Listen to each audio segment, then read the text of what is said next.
খেলেছে ১১ দলীয় জোট।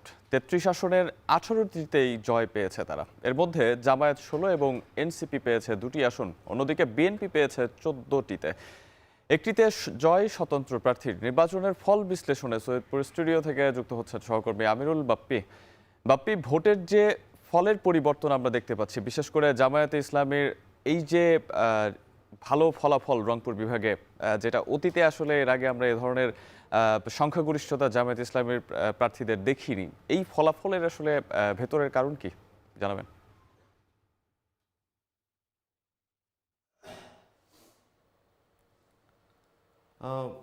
দেখুন, জামাতে ইসলাম এবার দুটি জেলায়, রংপুর এবং নীলফামারী, এই দুটি জেলায় একেবারে ভূমিধস বিজয় যেটিকে বলে সেটি হয়েছে। নীলফামারীর 4টি আসনের 4টিতেই এবং রংপুরের 6টি আসনের মধ্যে 5টিতেই তারা জিতেছে এবং রংপুরের আরও একটি আসন, সেটিতে জিতেছে এনসিপি, অর্থাৎ 11 দলীয় জোট। অর্থাৎ এই দুটি জেলায় কিন্তু একেবারেই অন্য দল কোনো পাত্তাই পায়নি, জামাত বলেন আর 11 দলীয় জোট বলেন তাদের কাছে। এবং এই দুটি জেলা একসময় জাতীয় পার্টির ঘাঁটি হিসেবে বিবেচনা করা হতো। তো সেদিক থেকে রংপুর এবং নীলফামারীর মানুষ আসলে পরিবর্তন চেয়েছে বলে আমার কাছে মনে হচ্ছে।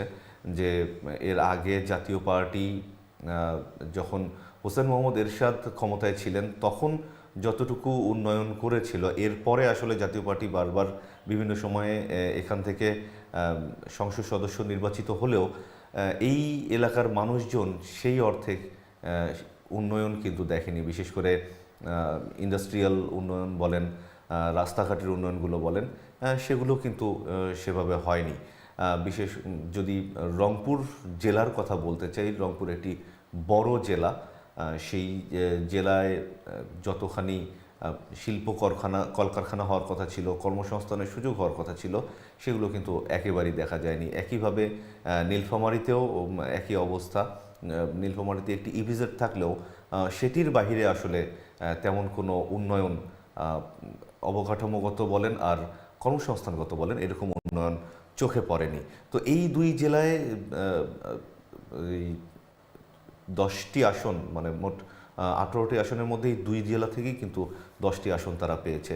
সুতরাং এটা ধরে নেওয়াই যায় যে মানুষ আসলে পরিবর্তনের যে একটি ইচ্ছা, সেটির প্রকাশ হয়েছে এই নির্বাচনের মাধ্যমে, যার কারণে এই জামাত জোট মোট 18টি আসন পেয়েছে গোটা বিভাগে। এছাড়া জামাত কুড়িগ্রামেও 3টি আসন পেয়েছে এবং গাইবান্ধায় 4টি আসন পেয়েছে। অর্থাৎ দেখেন, মানে যে এলাকাগুলোতে আসলে একসময় মঙ্গাপীড়িত এলাকা বলা হতো, সেই এলাকাগুলোতেই কিন্তু জামায়াতের জয়গুলো এসেছে এবং এটির পিছনে জামায়াতের যে প্রতিশ্রুতিগুলো ছিল, সেই প্রতিশ্রুতিগুলো একটি বড় ভূমিকা পালন করেছে বলে আমি মনে করছি।